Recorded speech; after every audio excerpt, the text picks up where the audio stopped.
오늘은 날조 본문 중에서 에스겔서 47장 말씀을 가지고 함께 나누려고 합니다. 일주일 전인데요. 지난주 목요일 40장부터 이 에스겔서의 성전 환상이 시작되어 지금까지 이르고 있습니다. 내일 48장까지 이어지게 되는데 에스겔서가 이제 48장으로 마무리가 되죠. 그래서 우리 지난 목요일 새벽에 담임 목사님 설교를 통해서 이 성전 환상의 개요에 대해서 들은 바가 있습니다. 하나님께서 이미 앞서서 수많은 환상으로 또 여러 가지 다양한 방식으로 바벨론에서 포로 생활을 하던 그들에게, 포로 공동체라고 하죠, 그들에게 에스겔을 통해서 말씀을 선포하게 하셨습니다. 하나님께서 왜 이러한 환상을 주셨는가? 특별히 이 성전에 대한 환상을 에스겔에게 주심으로 이 에스겔서를 마무리하시는가? 그 이유에 대해서 우리가 들은 적이 있습니다. 바로 그것은 소망 때문이다라고 말씀하셨습니다. 궁극적으로 하나님께서 에스겔에게 환상을 보여주셨던 것은 그 바벨론 포로 공동체에게 소망을 주기 위한 목적 때문이었다라고 했죠.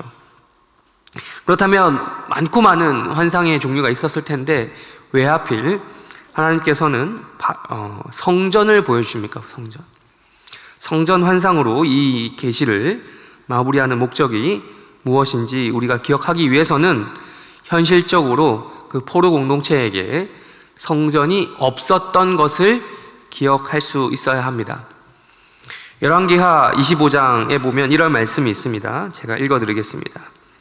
바벨론 왕 느부갓네살의 19째 해 5월 7일에 바벨론 왕의 신복 시위대장 느부사라단이 예루살렘에 이르러 여호와의 성전과 왕궁을 불사르고 예루살렘의 모든 집을 귀인의 집까지 불살랐으며 라는 말씀이 있습니다. 이렇게 바벨론에 의해서 나라가 망해갈 때에 예루살렘에 있던 그 성전, 예루살렘 성전은 불탔습니다. 그러니까 에스겔의 시점에서 성전은 없었던 것이죠. 그렇게 성전은 상상도 못하던 그들에게 하나님께서 이 성전을 이 포로 공동체에게 보여주시는 것입니다. 그래서 그들에게 소망을 주신 것이죠.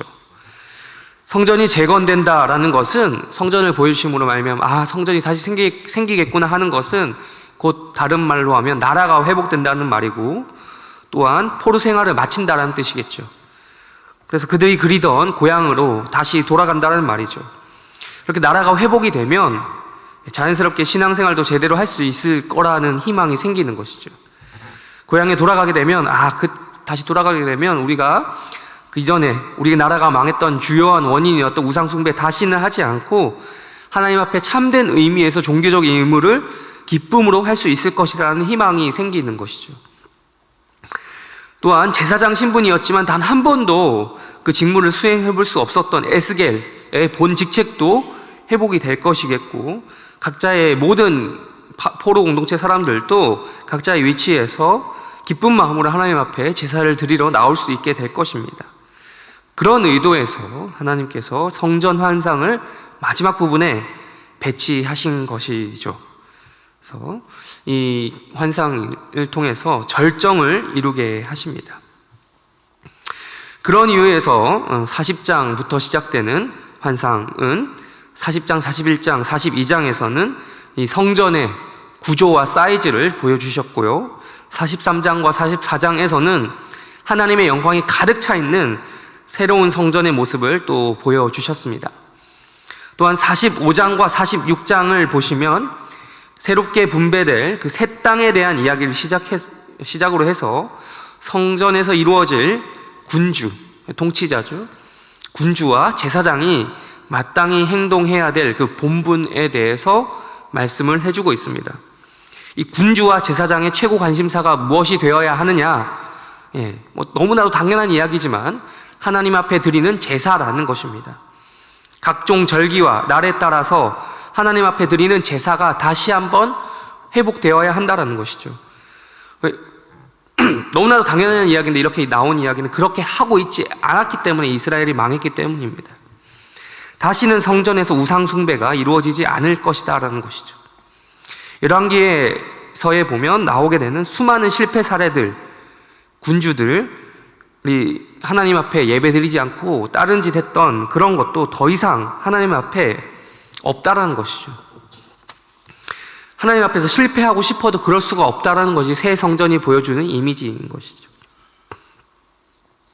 오직 하나님만 제사를 통해 예배를 받으시고 영광 받으실 것이다 라는 것이 바로 이 소망의 내용이라고 할 수 있겠습니다. 이어서 오늘 날주 본문, 우리가 읽었던 이 날주 본문 에스겔서 47장에서는 그 소망이 구체적으로 어떤 방식으로 절정을 이루고 있는지에 대한 이야기가 나오게 됩니다. 마침 어제 수요 예배에서 앤드류 목사님께서 설교하신 것 가운데 이미 언급된 내용이기도 합니다. 성전에서 어떤 특이한 현상이 일어나게 됩니다. 그것은 바로 에스겔이 성전에서 물이 흘러나온 것을 목격하게 되는 장면입니다. 우리 1절을 다 같이 한번 읽어보도록 하시겠습니다. 1절 우리 한번 읽겠습니다. 시작.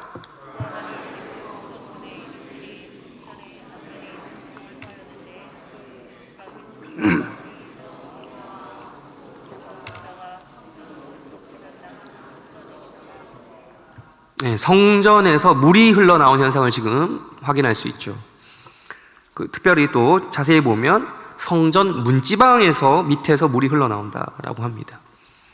뭐 수도꼭지가 터져서 그런 거는 아닌 것 같고요.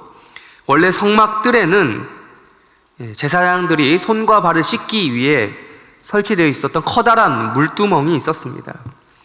그리고 그게 이제 성전 시대로 갑니다. 성막이 이제 솔로몬이 지은 성전 시대로 넘어가게 되면 바다라고 불릴 정도로 아주 큰 대야가 설치가 되고 똑같이 물두멍과 똑같은 기능을 담당하게 됩니다.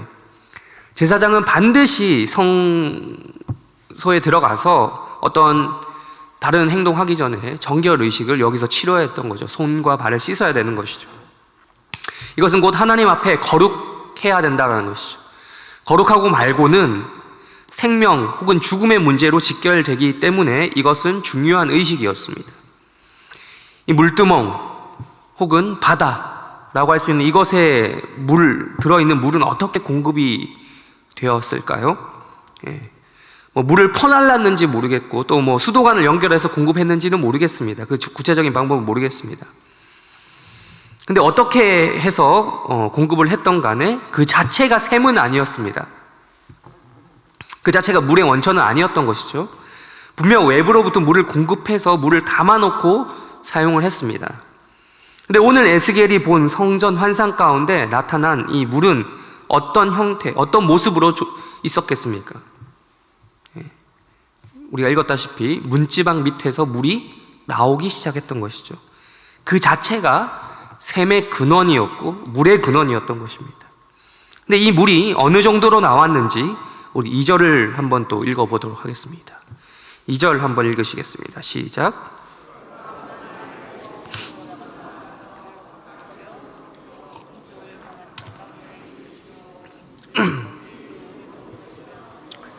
네, 여기 2절에 나온 마지막 부분에 스며 나온다라는 말이 있습니다. 이 번역 때문에 이미지상에 좀 약간 오해가 생길 수 있습니다. 이거를 원어로 보면 파카라는 단어가 이게 쏟다라는 뜻으로 해석을 할 수 있습니다. 그러니까 이게 스며 나온다라고 하면 우리가 일반적으로 얌전히 물이 배어 나오는 수준, 이렇게 배어 나오는 수준, 혹은 뭐 물이 줄줄줄 새는 약간 이 정도의 수준으로 생각하면 안 된다라는 것이죠. 약하게 터진 게 아니라 제대로 터진 거죠. 물이 펑펑펑 흘러나오고 있는 이미지, 펑펑펑 쏟아지고 있는 이미지를 우리는 생각할 수 있어야 됩니다.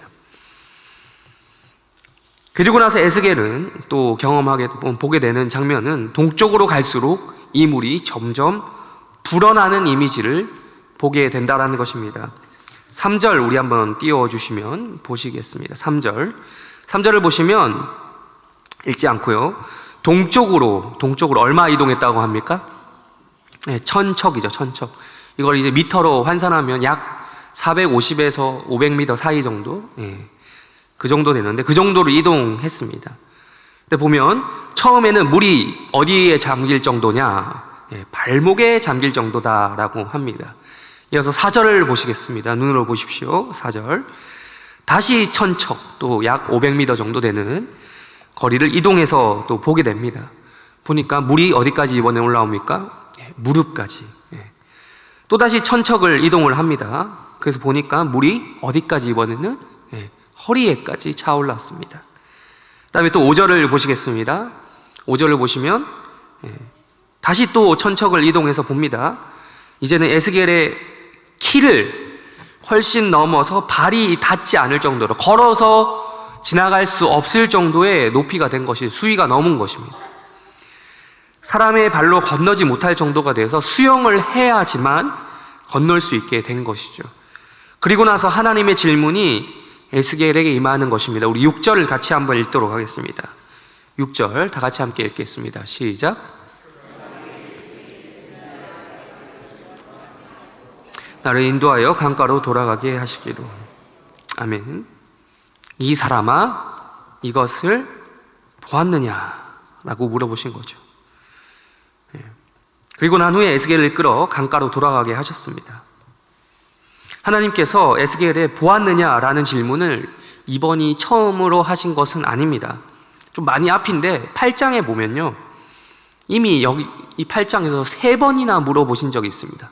인자야, 보았느냐, 보았느냐, 보았느냐 3번 물어보십니다. 그런데 하필 그때도 성전에 대한 환상이었습니다. 그런데 그때는 똑같은 성전을 말하는 것이지만 상황 자체가 달랐습니다. 정반대죠. 아주 부정적인 상황에서 하나님이 에스겔에게 물어보신 것이었습니다. 이 사람아, 이스라엘이 성전에서 우상 숭배하는 거 보았느냐? 보았느냐? 보았느냐? 이렇게 3번 간격을 두고 이렇게 3번, 3번 물어보셨죠. 그럼 3번 질문을 하실 정도였다는 것은 그만큼 하나님께는 중요하고 심각한 문제였다는 것이죠. 좋지 않은 것이죠. 근데 하나님께서는 지금 에스겔서 47장에서 단 한 번 또 물어보시는 거죠. 보았느냐? 뭘 봤냐는 거예요? 8장에서는 우상 숭배가 자행되었던 그 성전에서 바로 물이 흘러나오고 있는 것을, 새 성전에서는 물이 흘러나오고 있는 것을, 물이 그냥 흘러나오는 정도가 아니라 아주 펑펑펑 쏟아지면서 흘러나와 시내를 이루고, 시내가 강을 이루고, 강이 바다를 이루는 것을 보고 있느냐라는 것입니다. 사람이 감당할 수 없는 그 물의 양을 보았느냐라는 것이죠. 그 물 가지고 단순히 제사장이 정결 예식을 치르는 정도의 폼을 잡는 거죠. 거룩의 폼을 내는 거죠. 폼을 내는 수준을 넘어서 손과 발을 살포시 그냥 담궜다 빼는 수준을 넘어서서 아주 그냥 푹 잠기고 있는 이 모습을, 잠길 수밖에 없는 그 물의 양을 보았냐라는 것입니다. 그것이 하나님께서 그리시던 새 성전의 이미지였고, 그것을 통해 또 에스겔과 포로 공동체에게 어떤 하시고 싶은 말씀이 있으셨던 것입니다. 이어서 이 풍부한 이 물의 양, 수량이죠, 수량. 물의 양은 반드시 어떠한 선한 결과를 가져온다고 합니다.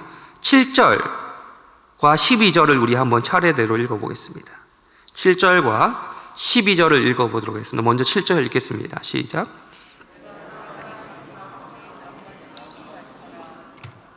12절 읽겠습니다. 시작.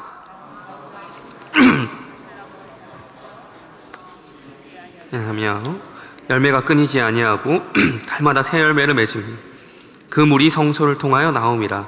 그 열매는 먹을만하고 그 잎사귀는 약 재료가 되리라. 아멘. 강 주변에, 강뿐만 아니라 강 주변에 나무도 많은 거죠. 심이 많은 겁니다. 이것은 이제 우리가 시편을 보시면 자주 등장하는 이미지입니다. 시냇가에 심은 나무 기억하십니까? 네. 물가에 심겨진 나무는 말라 죽을 일이 없겠죠. 나무는 물만 있으면 반드시 열매를 맺게 되어 있습니다.